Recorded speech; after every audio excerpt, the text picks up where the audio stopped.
வணக்கம். ஓஷோ உலகம்.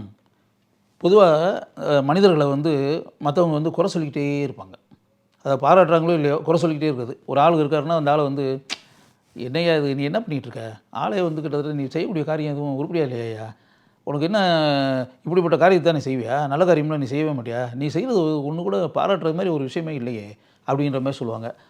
இன்னும் சில பேர் பார்த்தீங்கன்னா, உனக்கு என்ன எதுவும் திறமை எதுவும் இருக்கிற மாதிரி தெரியலையே, ஒரு டேலண்ட்டே இல்லாத ஒரு ஆளாக இருக்க, கிட்டத்தட்ட என்னையா இது, கிட்டத்தட்ட உலகத்தில் எவ்வளோ விஷயங்கள் இருக்குது, எதுவுமே தெரிஞ்சுக்கிறாம சாதாரணமாக உனக்கு வேர்ல்டில் இருக்கக்கூடிய ஒரு 5% மேட்டர் கூட உனக்கு தெரியாத ஆளாக இருக்க, எதுவுமே நல்ல விஷயங்கள்லாம் தெரிஞ்சுக்கிறதே கிடையாதா அப்படின்றது சொல்கிறது. இல்லைன்னா இப்போ நீ எதுவும் உருப்படியாக என்னத்தையா ஒன்று பண்ணியிருக்கியா, நீ பண்ணிட்டு இருக்கக்கூடிய காரியம்லாம் பார்க்குறோம், பார்க்கும்போது நான் பெருமைப்படுற மாதிரி ஒன்று கூட இல்லையா, என்ன ஏன் இப்படி இருக்க அப்படி ஏதாவது மட்டம் தட்டிக்கிட்டே எப்போவுமே குறை சொல்லிக்கிட்டு குற்றம் சொல்லிக்கிட்டு, என்ன எவ்வளோ பெரிய திறமைசாலியாக இருந்தால் கூட திறமையே இல்லாதவன் அப்படின்ற மாதிரிலாம் பேசி, இப்படியே பேசி பேசி பேசி பேசி பேசி அவங்ககிட்ட கிட்டத்தட்ட ஒரு இன்ஃபீரியாரிட்டி காம்ப்ளெக்ஸ் அப்படின்ற ஒரு மாதிரி ஒரு விஷயத்தை உண்டாக்கிடுவாங்க. அதாவது கிட்டத்தட்ட தாழ்வு எண்ணம், தாழ்வு மனப்பான்மை, அந்த எண்ணத்தை உண்டாக்கிடுவாங்க. அப்போ இந்த ஆளை என்ன பண்ணுவான், இந்த மாதிரி எல்லாருமே சொந்தக்காரங்கள்லேருந்து, நண்பர்கள்லேருந்து, வீட்டில் இருக்கவங்கலேருந்து எல்லாருமே சொல்லி அப்படின்னு வரும்போது, தன் குடும்பத்தில் இருக்கக்கூடிய உறுப்பினர்களே நம்ம இப்படி சொல்கிறாங்க அப்படின்னா, அப்புறம் நம்மகிட்ட எதுவுமே கிடையாதா, நம்மகிட்ட அறிவுன்றது ஒன்றுமே கிடையாதா,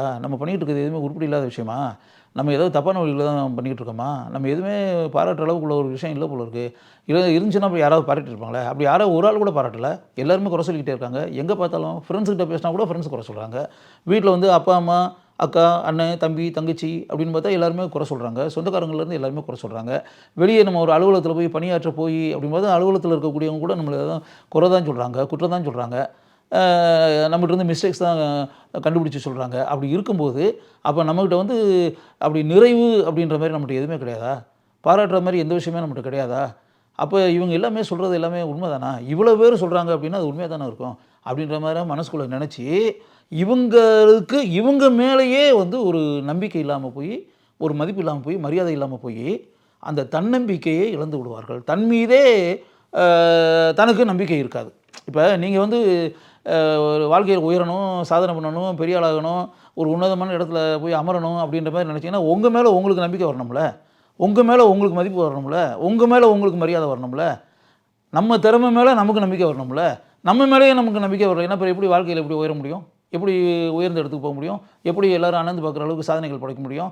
இப்போ இவங்க எல்லாருமே நம்மளை இன்ஃபீரியாரிட்டி காம்ப்ளெக்ஸ் உள்ள ஒரு மனிதனாக ஆக்கி, குறை சொல்லி குற்றம் சொல்லி, நெகட்டிவான விஷயங்களை மட்டுமே பேசி, மட்டம் தட்டி, நம்மளை அப்படியே தலையில் தட்டி உட்கார வைக்கிறது அப்படின்ல, தலையை தட்டி உங்களை உட்கார வச்சுட்டாங்க. நீங்கள் ஒரு ஓடிக்கிட்டு இருக்கக்கூடிய நதி, அந்த ஓடிக்கிட்டு இருக்கக்கூடிய நதியை இவங்க அப்படியே ஒரு மதகு அப்படி ஒன்று போட்டு உங்களை அப்படியே தண்ணி ஓடுறதையே நிறுத்தி வச்சுட்டாங்க. எல்லாமே ஒரு இடத்துல தேக்கி வச்சுட்டாங்க, உங்களை குட்டையாக்கி விட்டாங்க. அந்த குட்டையை ஆக்குனதுன்றது அவங்க உலகத்தில் இருக்கக்கூடிய மனிதர்கள் பொதுவாக பண்ணக்கூடிய விஷயந்தான். ஆனால் இருந்தால் கூட நாம் அறிவாளியா, நாம் திறமை உள்ளவனா, நம்மகிட்ட என்னென்ன திறமை இருக்குது, நம்ம மிகப்பெரிய சாதனைகளாக பண்ணுற அளவுக்கு நம்மளை வளர்த்து வச்சுருக்கோமா அப்படின்றது உங்களுக்கு தெரியும்ல. அவங்க சொல்கிறது ஒரு பக்கம் இருக்கட்டும், அவங்க குறை சொல்லுவாங்க, குற்றம் சொல்லுவாங்க. இங்கே பாசிட்டிவாகவே உற்சாகம் அளிக்கிறது மாதிரி, உத்வேகம் அளிக்கிறது மாதிரி, அப்படியெல்லாம் சந்தோஷப்படுற மாதிரி அப்படியெல்லாம் உலகத்தில் இருக்கக்கூடிய மனிதர்கள், பெரும்பாலான மனிதர்கள் இருக்க மாட்டார்கள். அவங்க பொதுவாகவே மற்றவங்களை குறை சொல்லி மட்டம் தட்டி அப்படி சொல்கிறதுல அவங்களுக்கு ஒரு ஆனந்தம், சந்தோஷம், அதில் அவங்களுக்கு ஒரு புலகாங்கிதம் இருக்குது அப்படின்றதுனால சொல்லுவாங்க. நீங்கள் அதை பற்றி நீங்கள் ஏன் கவலைப்படுறீங்க, உங்களுக்கு டேலண்ட் இருக்குதானே நீங்கள் பாருங்கள். What is your talent, what is your potential, நீங்கள் எந்த அளவிற்கு திறமையான மனிதன், எந்த அளவுக்கு திறமையான அம்சங்கள் உங்கள்கிட்ட இருக்குது, எந்த அளவுக்கு மற்றவர்கள் பாராட்டக்கூடிய விஷயத்தில், மற்றவர்கள் பாராட்டக்கூடிய அளவிற்கு, அவர்கள் பாராட்டவில்லைனா கூட பாராட்டக்கூடிய அளவிற்கு நம்மகிட்ட என்னென்ன தகுதிகள்லாம் இருக்குது, என்னென்ன அம்சங்கள்லாம் இருக்குது அப்படின்றது நீங்களே தனியாக உட்காந்து ஒரு மூலையில் உட்காந்து அனலைஸ் பண்ணி பாருங்கள். உங்களுக்கே தெரியும்ல நம்மகிட்ட என்ன டேலண்ட் இருக்குது அப்படின்ற மாதிரி தெரியல. அப்படி இல்லாமல் மற்றவங்க குறை சொல்கிறத கேட்டுட்டு அப்போ நீங்கள் என்ன பண்ணுறீங்கன்னா, நம்மகிட்ட எதுவுமே இல்லை அப்படின்ன உடனே நீங்கள் என்ன பண்ணுறீங்கன்னா, உங்களையே பெருசாக நினைக்காமல் உங்களை விட்டு நீங்கள் ஓடி தப்பிக்க முயற்சிக்கிறீர்கள். அதாவது உங்களையே நீங்கள் அனலைஸ் பண்ணாமல், உங்களுக்குள்ளே போய் ஆராய்ச்சி செய்யாமல், you are running from you. அதாவது உங்கள்கிட்டருந்து நீங்கள் எஸ்கேப் ஆகி வெளியே போய் ஓடணும்னு முயற்சி பண்ணுறீங்க. அது நல்லதா? அப்போ நீங்கள் எதுக்கு பின்னாடி ஓடுறீங்க? அப்போ உங்கள்கிட்ட எதுவுமே இல்லை அப்படின்னா, அப்போ நம்ம பணத்தை சம்பாதிச்சோம்னா நம்ம பெரிய ஆளுன்னு சொல்லி ஒத்துக்குருவாங்கல்ல. நம்ம மிகப்பெரிய நூல்களை எல்லாம் நிறையா படித்து அறிவை தேக்கி அப்படின்ற மாதிரி இருந்துச்சுன்னா நம்மளை வந்து ஒரு பெரிய ஆளுன்னு ஒத்துக்குருவாங்கல்ல. நம்ம ஒரு அரசியல்வாதிகள் கூட எல்லாம் போய் ஒட்டிக்கிட்டு ஒட்டுண்ணியாக இருந்து கொண்டு பேரசைட்டாக இருந்து கொண்டு அப்படியே அவங்க கூட பொழப்பு நடத்தணும் அப்படின்னா அப்படியே கரை வேட்டியை கட்டிக்கிட்டு அப்படின்னு இருக்குல்ல, அப்படின்னா நமக்கு மதிப்பு மரியாதை ஆட்டோமேட்டிக்காக உண்டாயிரும்ல. நம்ம ஏதாவது ஒரு மத தலைவர்கள் கூட போய் ஜாயின் பண்ணிக்கிட்டு அந்த மத அமைப்பில் ஒரு உறுப்பினர் ஆகிக்கிட்டு ஆன்மீக கருத்துக்களை வந்து வெளியே பேசிக்கிட்டு அப்படின்றோம்னா அதுக்கு ஒரு மதிப்பு மரியாதை நமக்கு கிடைக்கும்ல. அப்படின்னு நினச்சிக்கிட்டு பணத்திற்கு பின்னால், அரசியல்வாதிகளுக்கு பின்னால், அதிகார அமைப்புகளுக்கு பின்னால், மத அமைப்புகளுக்கு பின்னால் ஓடிக்கொண்டு உங்களிடமிருந்து நீங்கள் விலகி ஓடி உங்களை நீங்கள் மறந்து அப்படின்னு அது வந்து அது பிறகு நீங்கள் அந்த பணத்தை சம்பாதிச்சா கூட, அந்த அரசியல் கட்சியில் நீங்கள் ஒரு ஆளானா கூட, அந்த ஆன்மீக அமைப்பில் நீங்கள் ஒரு நோட்டபிள் ஃபிகர் ஆனால் கூட நிச்சயமாக வந்து உங்களுக்கு வந்து அதுக்கு பிறகு கூட உங்களுக்கு அது அடைந்தால் கூட, பணத்தெல்லாம் அடைஞ்ச பிறகு கூட பார்த்திங்கன்னா நீங்கள் வந்து அப்படி ஒரு சந்தோஷமாக இருக்க மாட்டீங்க, கவலையில் தான் இருப்பீங்க. ஏதோ ஒன்று இழந்தது பறி கொடுத்தது மாதிரி இருந்துகிட்டே இருப்பீங்க. காரணம் என்னென்னா நீங்கள் வந்து உங்களையே நீங்கள் மதிக்கலை, உங்களை விட்டு விலகி ஓடுறீங்க, உங்களுக்கு எதிராக செயல்படுறீங்க, உங்கள்கிட்டருந்து நீங்கள் எஸ்கேப் ஆகுறீங்க. அது யூ ஆர் அன்ஃபிட், ஐ ஆம் அன்ஃபிட் அப்படின்னு நினச்சிக்கிட்டு அப்படியே நம்ம வந்து அப்போ உங்களையே நீங்கள் மதிக்காமல் உங்கள்கிட்ட ஓடுனா நமக்கு மதிப்பு கிடைக்கும், மரியாதை கிடைக்கும். அப்படின்னா உங்கள்கிட்ட நீங்கள் வந்து உங்கள்கிட்ட இல்லாத ரெஸ்பெக்ட் வெளியே இருந்து எப்படி உங்களுக்கு வரும்? அனைத்து டேலண்ட்டுமே உங்கள்கிட்ட இருக்குல்ல. முதல்ல வந்து உங்களை நீங்கள் மதிக்க கற்றுக்கொள்ளுங்கள். நம்மகிட்ட என்ன டேலண்ட் இருக்குன்றதை கற்றுக்குங்க. Don't search happiness outside from outside. வெளியே இருந்து சந்தோஷத்தை தேடாதீர்கள். வெளியே இருக்கக்கூடிய விஷயங்கள் தான் நமக்கு சந்தோஷத்தை கொடுக்கும்.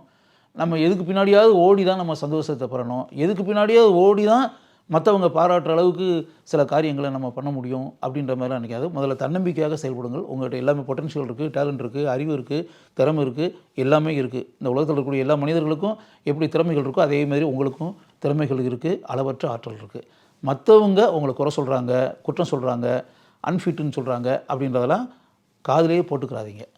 இந்த காதில் வாங்கி அந்த காதில் விட்டுருங்க. நீங்கள் யார், உங்கள் டேலண்ட் என்னன்றது உங்களுக்கு தெரியும். அதை வந்து செல்ஃப் அனலைஸ் பண்ணி கண்டுபிடிச்சி உங்களை நீங்கள் மதிக்க கற்றுக்கொள்ளுங்கள். அதுதான் ஃபஸ்ட்டு நான் சொல்லக்கூடிய விஷயம். ஓஷோ வந்து அதான் சொல்கிறார். முதல்ல வந்து இந்த ப்ரோக்ராம் கேட்டுக்கிட்டு இருக்கக்கூடிய யாராக இருந்தாலும் மற்றவங்களை மதிக்கிறதுன்றது ஒரு பக்கம் இருக்கட்டும், முதல்ல உங்களை நீங்கள் மதிங்க. நீங்கள் மதிக்கிற அளவுக்கு இருக்கக்கூடிய மனிதன் தான் நீங்கள். உங்கள் உடம்புன்னு ஒன்று இருப்பாருங்க, அது மதிக்கப்பட வேண்டிய சரீரம். அதே மாதிரி உங்களுடைய மனசு மதிக்கப்பட வேண்டிய மனது, உங்களுடைய இதயம் மதிக்கப்பட வேண்டிய இதயம், உங்களுடைய மூளை மதிக்கப்பட வேண்டிய மூளை. எல்லாமே குவாலிஃபைடு, அன்ஃபிட் கிடையாது, அன்குவாலிஃபைடு கிடையாது. அதனால் முதல்ல உங்களை நீங்கள் உயர்வாக எண்ணுங்கள், மதிப்பிற்குரிய மனிதனாக நினையுங்கள், மரியாதைக்குரிய மனிதனாக நினையுங்கள். உங்களிடமிருந்து தப்பித்து ஓட நினைக்காதீர்கள். உங்களை நீங்கள் மற்றவர்கள் பெரிதாக நினைப்பதுன்ற ஒரு பக்கம் இருக்கட்டும், முதல்ல வந்து உங்களை நீங்கள் பெரியவர், உயர்ந்தவர், சிறந்தவர் அப்படின்னு நினைங்க. அப்படி நினச்சிங்கனாலே உங்களுடைய வாழ்க்கை சந்தோஷமானதாகவும் ஆனந்தம் நிறைந்ததாகவும் நீங்கள் மதிப்புமிக்க மரியாதைக்குரிய மனிதனாகவும் நிச்சயமாக இருப்பீர்கள், மாறுவீர்கள், ஆழமான முத்திரைகளை இந்த உலகத்தில் பதிப்பீர்கள்.